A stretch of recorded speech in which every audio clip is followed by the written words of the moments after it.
Bom dia, irmãos! Sejam bem-vindos a mais um EBD.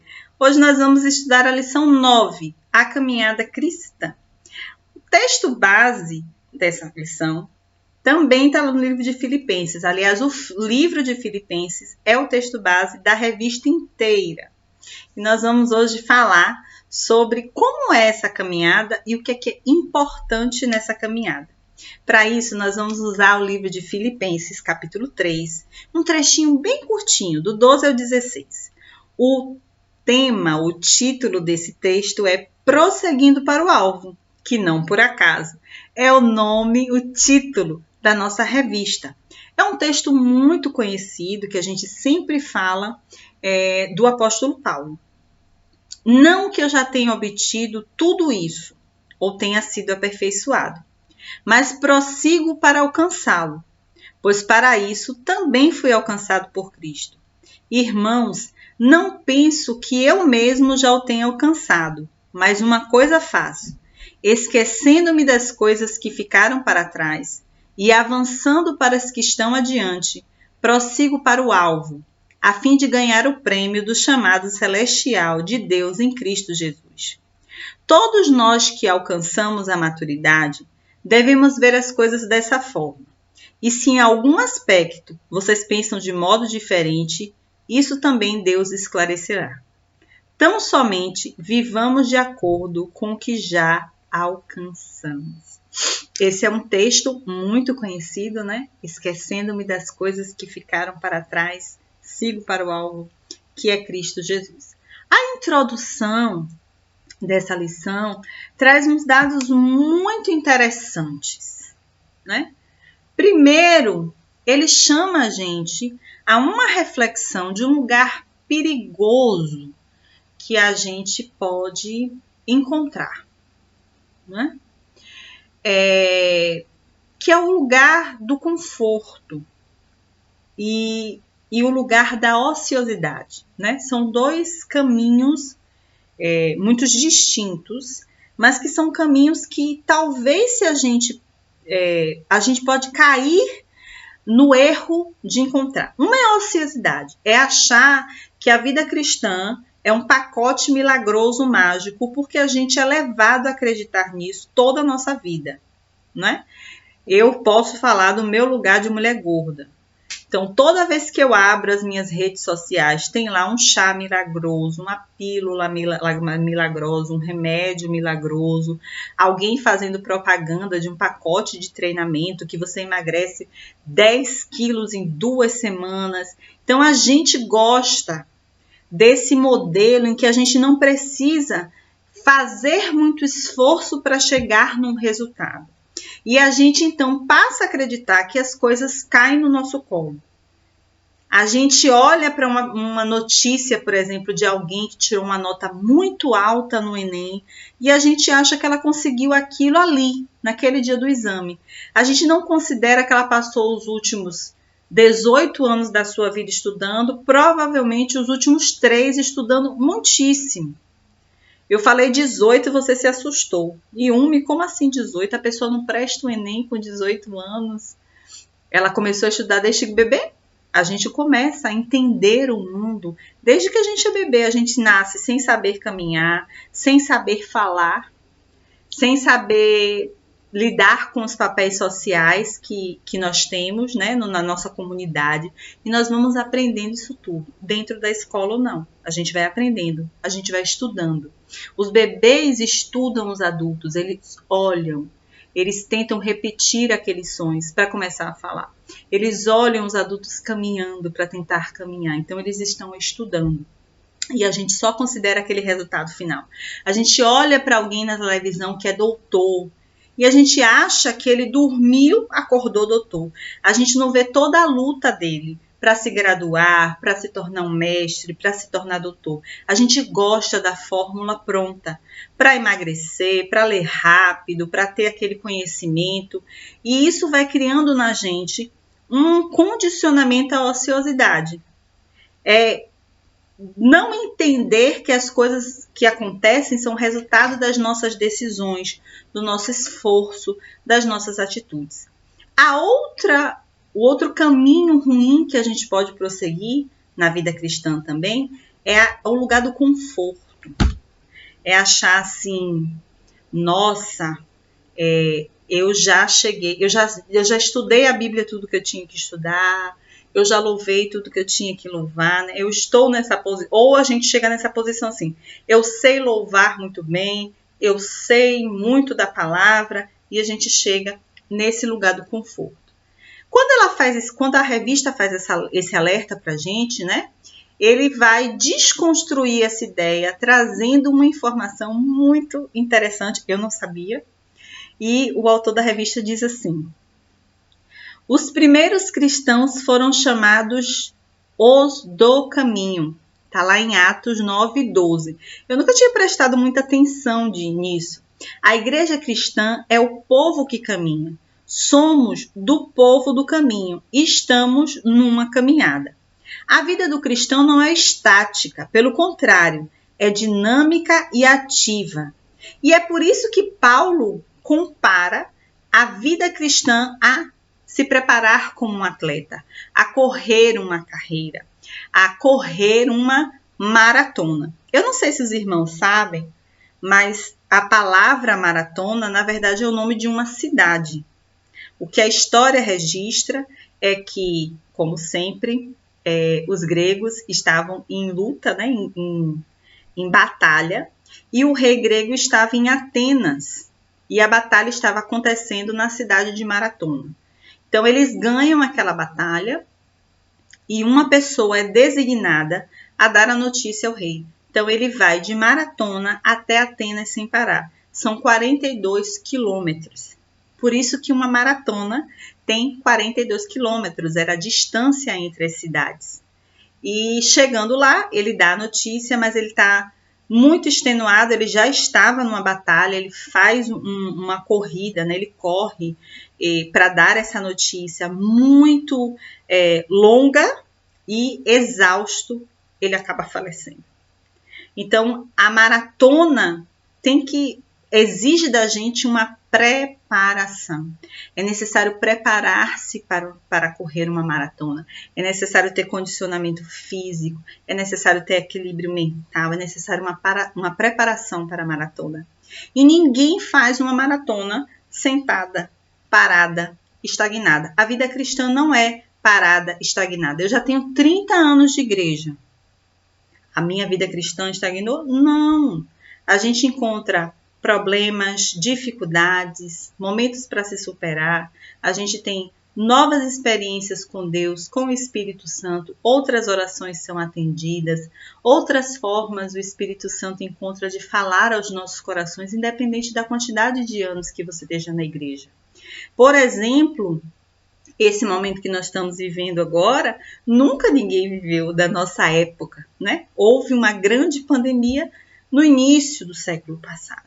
Ninguém passou, pouquíssimas pessoas que passaram por aquela pandemia estão vivas para passar essa pandemia hoje. Ou nenhuma. Estavam vivas lá, estão vivas agora para passar essa pandemia. Foi em 1920, mais ou menos. Nós estamos em 2020, a pessoa teria que ter 100 anos, né? Para ter vivido as duas. E você pode dizer, eu tenho 40 anos na igreja. Você não passou por um momento como esse. Então, a vida cristã, ela não é estática. Nós somos o povo do caminho. Nós somos o povo que está em movimento. E aí eu quero falar de alguns personagens bíblicos que se encontram nessa condição. Abraão, por exemplo, né? Ele larga, é o primeiro patriarca. E ele é um homem que caminha. Ele sai da sua terra, da sua parentela. Moisés e Josué estão no momento em que todo o povo caminha.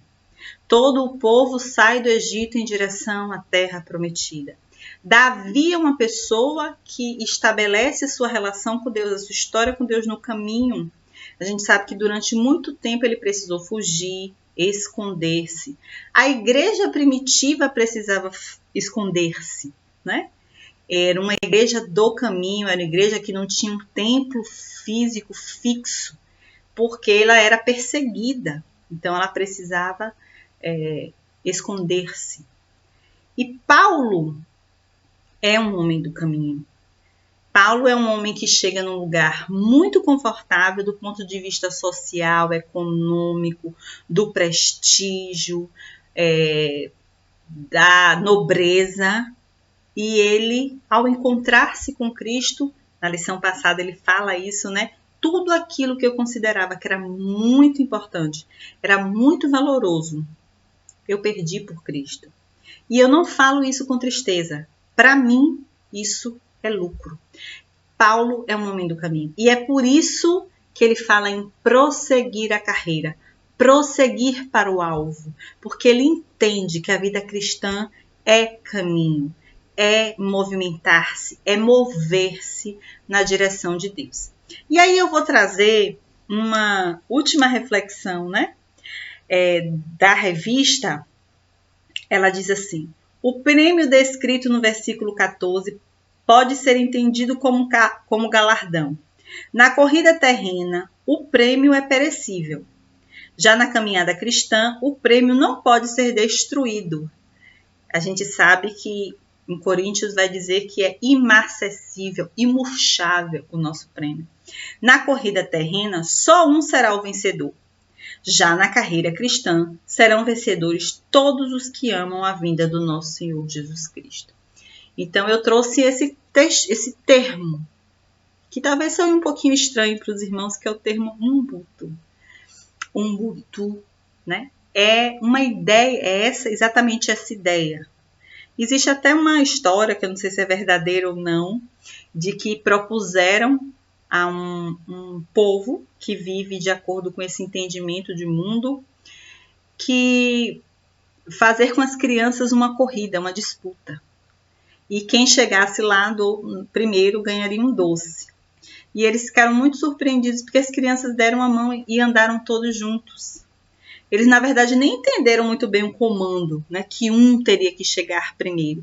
Porque ele entende que um é porque todos são. E você só chega lá se todos chegarem com você. Então, na corrida cristã, não tem essa questão de você ser melhor que o outro. Na corrida cristã, todos chegam juntos. A Bíblia diz que a vontade do Pai é que nenhum se perca. Então, todos devemos chegar juntos. E aí, se os irmãos estavam na lição passada, os irmãos vão ver que Paulo identifica uma coisinha ali na igreja de Filipos que ele precisa disciplinar, exortar, admoestar, advertir.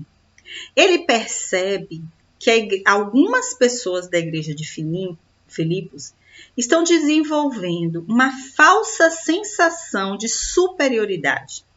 Ele fala na lição do texto passado, ele fala inclusive usando o exemplo da vida dele. Olha, se tem alguém que poderia vangloriar-se de sua carne, sou eu. E aí parece alguém dizer assim, Paulo está querendo ser mais carnal do que espiritual. Não, ele está falando assim, ó, se tem alguém que pode se vangloriar do seu berço, do seu sobrenome, da sua posição social, política, sou eu. Eu fui circuncidado ao 8 dias de nascido, ou seja, eu sou praticante da lei desde muito jovem, desde muito cedo. Irmãos, desculpem, eu balancei alguma coisa aqui, balançou a imagem também, né? Voltamos, né? Eu sou circuncidado ao 8º dia, então a minha família já cumpria a lei. Eu sou hebreu de nascimento, eu não me converti ao judaísmo. Eu nasci hebreu, eu sou hebreu por descendência. E ele vai dizer, eu sou da tribo de Benjamim. Ele disse, na minha prática religiosa, eu sou de um grupo, né? Que é considerado um dos melhores, eu sou um fariseu. No zelo por essa doutrina, eu cheguei até perseguir cristãos. Então, ele vai dizer assim, se tem alguém que deveria ser orgulhoso, se eu pensar pela lógica do mundo, esse alguém sou eu. Mas eu todo o contrário. Tudo isso que as pessoas podem considerar muito importantes, eu considero como esterco. E eu perdi tudo isso em nome de Cristo. E eu não digo isso com tristeza, porque eu considero isso lucro. E vai ter outro texto que ele vai dizer, para mim, o viver é Cristo, o morrer é lucro. se eu não vivo sobre a perspectiva de que eu sou um servo de Cristo, morrer é um lucro. Eu vou estar face a face com o meu Senhor. Então a gente precisa entender por que esse texto chega e o que é que ele quer dizer.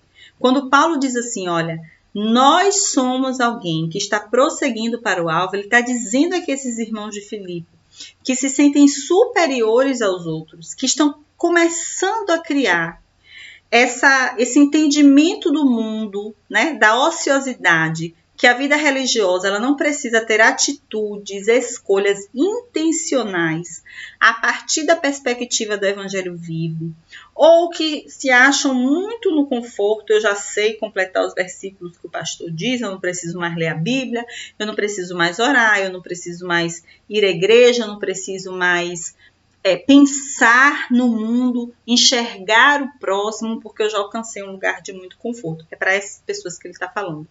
E é por isso que ele nos leva a fazer uma reflexão. Por que a vida cristã é uma caminhada? Você tem que partir do princípio que nós somos imperfeitos. É isso que Paulo fala no texto. Eu não me considero perfeito. Eu não considero que eu já cheguei ao patamar da perfeição. E muita gente, inclusive, vê na imagem de Paulo isso. Paulo é o grande missionário. Ele é aquele que abre o evangelho para o resto do mundo, para os confins da terra.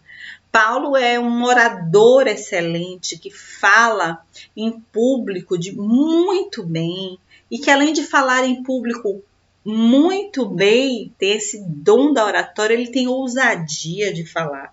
Ele vai para a Grécia, ele fala em Atenas, né? No berço do discurso da oratória, ele sobe no altar ao Deus desconhecido e fala.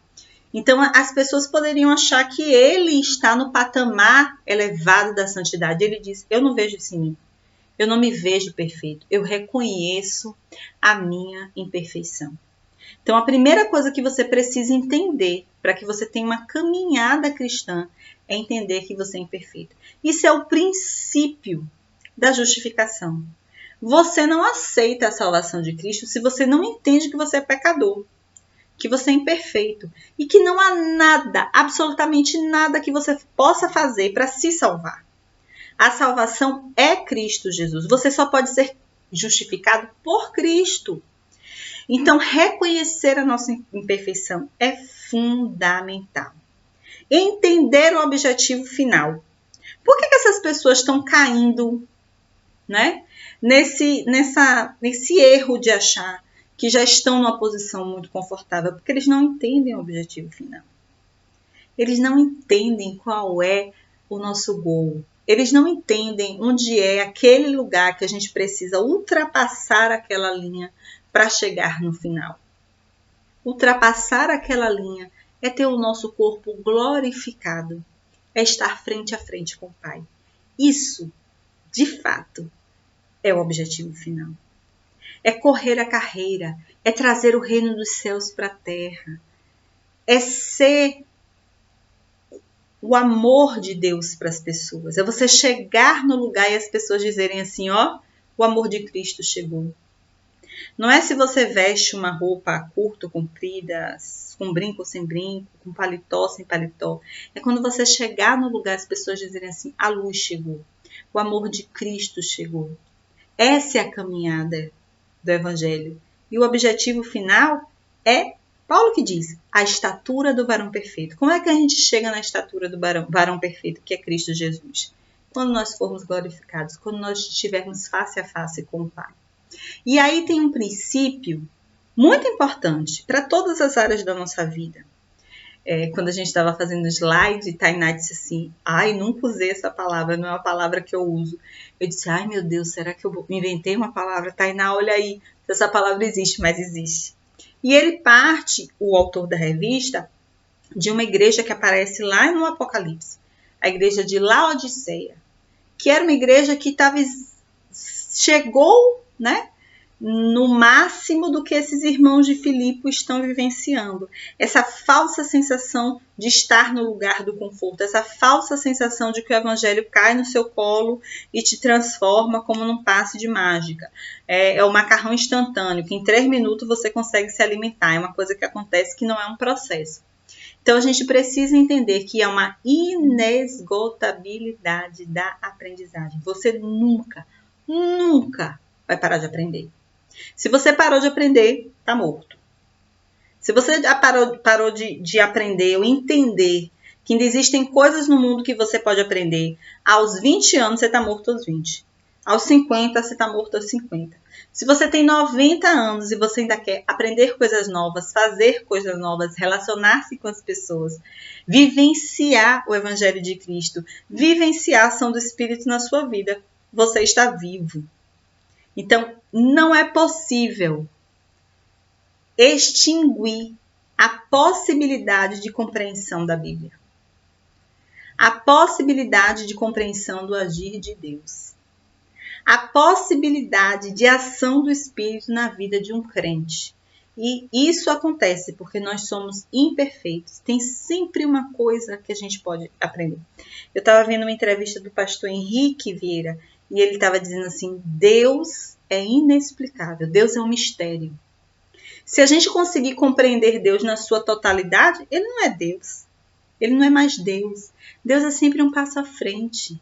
Deus é sempre saber o que a gente não sabe e nos dar livramentos e fazer milagres na nossa vida e nos fazer vivenciar também momentos de frustração para a gente aprender. Se a gente conseguir compreender Deus completamente, ele perde o seu posto da divindade.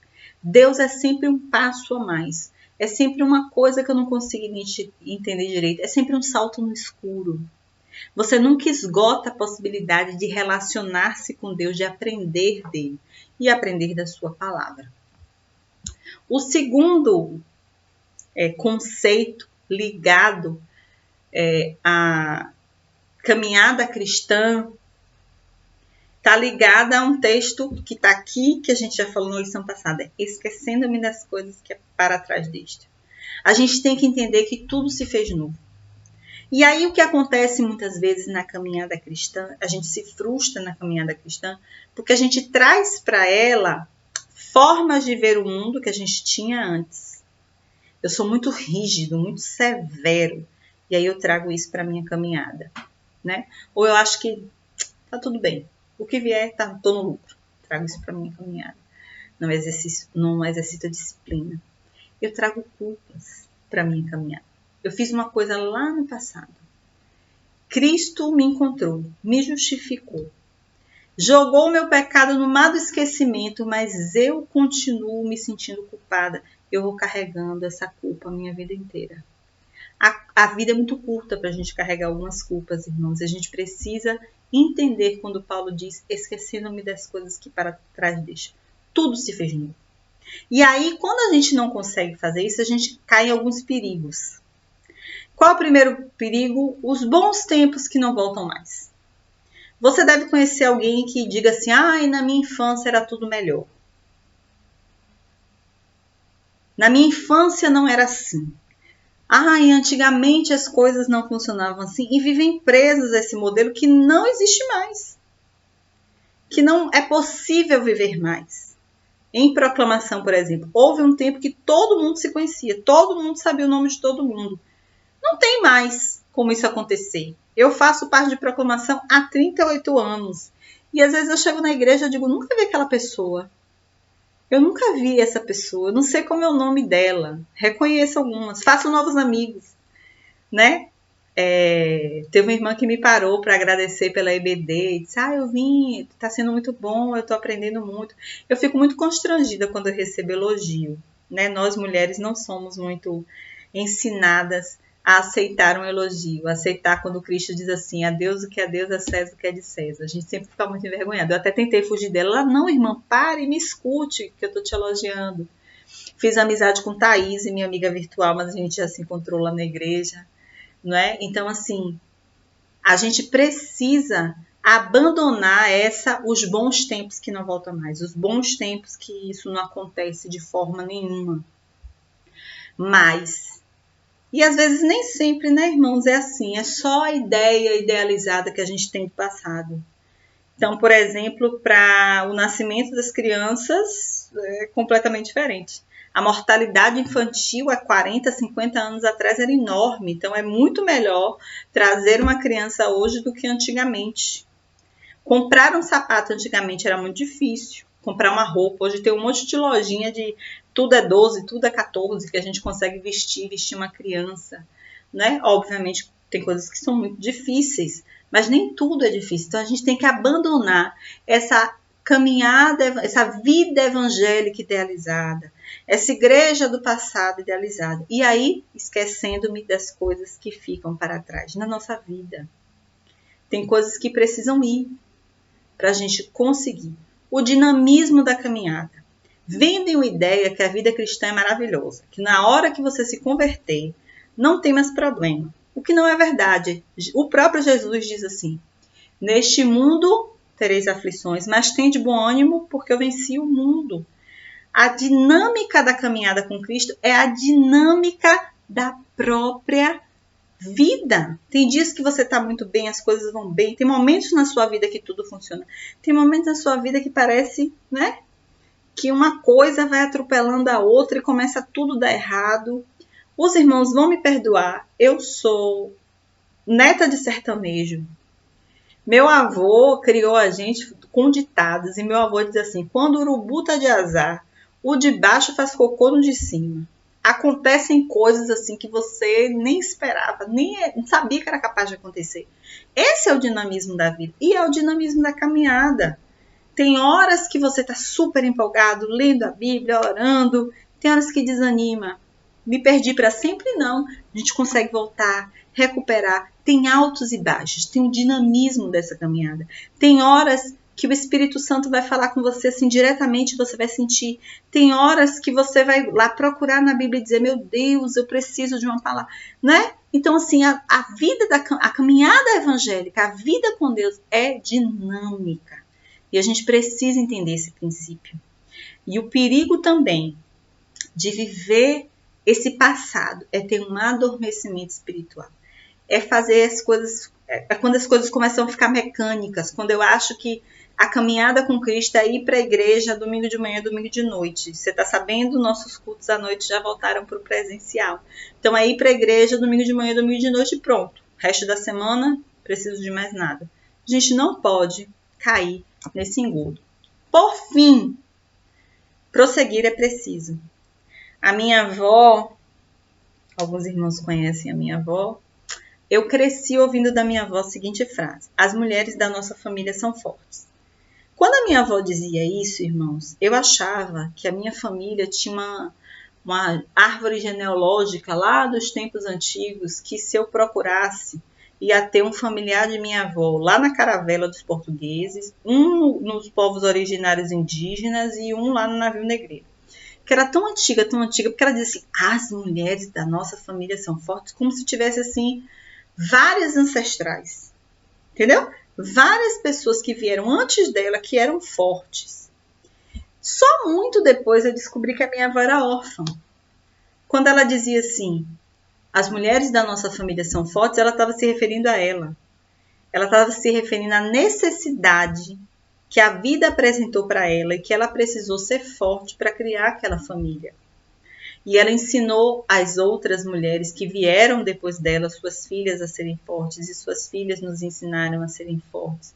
E minha avó disse assim: só tem um caminho para frente. Só tem um caminho para frente. E prosseguir é preciso. Paulo passa por tantos eventos traumáticos, irmãos. Paulo é preso. Paulo é açoitado. O navio que ele está naufraga. Ele tem, aliás, a gente conhece, né, a transformação de Paulo, ele caindo do cavalo, já começa assim, ele caindo do cavalo. Ele cai do cavalo, ele é preso, ele é açoitado, o navio que ele está naufraga. Ele passa por várias coisas e nada disso detém. Ele continua, porque prosseguir é preciso. Levar o evangelho até os confins da terra é preciso. Continuar a missão é preciso. E ele forma pessoas para fazer isso. depois dele. Ele forma Timóteo para fazer isso depois dele. No início ele está com João Marcos. Ele tem Epácrifo. Eu não consigo me lembrar o nome da lição passada, os irmãos, vezes como é que a minha mente está. Mas Epafrodito, pronto, Epafrodito. Né? Ele cria pessoas para continuar a missão depois. E o que a gente tem que entender é que, de um lado, tem o mar. Do outro, tem o exército egípcio. O que é que a gente vai fazer? Só tem um caminho para frente. E Deus abriu o mar. Então, a gente precisa entender que a gente precisa sair do lugar onde a gente está e ir para frente, continuar a caminhada. Eu estou super frustrada com Deus, você pode me dizer, Yumi. Eu estou frustrada com Deus, o mundo está vivendo uma pandemia, tem pessoas que perderam 5, 6 pessoas da sua família. Como é que eu vou acreditar confiando em Deus? Prossiga. Para frente. Você acha que Deus vai se zangar muito se você ficar frustrada uma vez, até revoltada? Não. Sabe o que Davi diz? Deus conhece a nossa estrutura e sabe que somos pó. Frustrar-se, enraivar-se, revoltar-se, às vezes, irmãos, faz parte do processo. Mas existe o Espírito Santo de Deus que vem e consola, que vem e acalma, que vem e que mostra que as coisas acontecem por um motivo. Né? Ou, quando as coisas acontecem, elas não deveriam ter acontecido, como, por exemplo, esse número enorme de mortes no mundo inteiro, principalmente no Brasil, mesmo que a gente está nessa situação tão ruim, alguma lição a gente pode tirar dessa situação. Não estou dizendo que aconteceu porque Deus quis, estou dizendo assim, nós estamos nessa situação difícil. Há uma coisa que pode acontecer, há um ensinamento que nós podemos tirar. Então, só tem um caminho para frente. Prosseguir é preciso. Paulo vai dizer, prosseguindo para o alvo. E eu acredito em Paulo porque eu sei que ele passou por situações muito difíceis.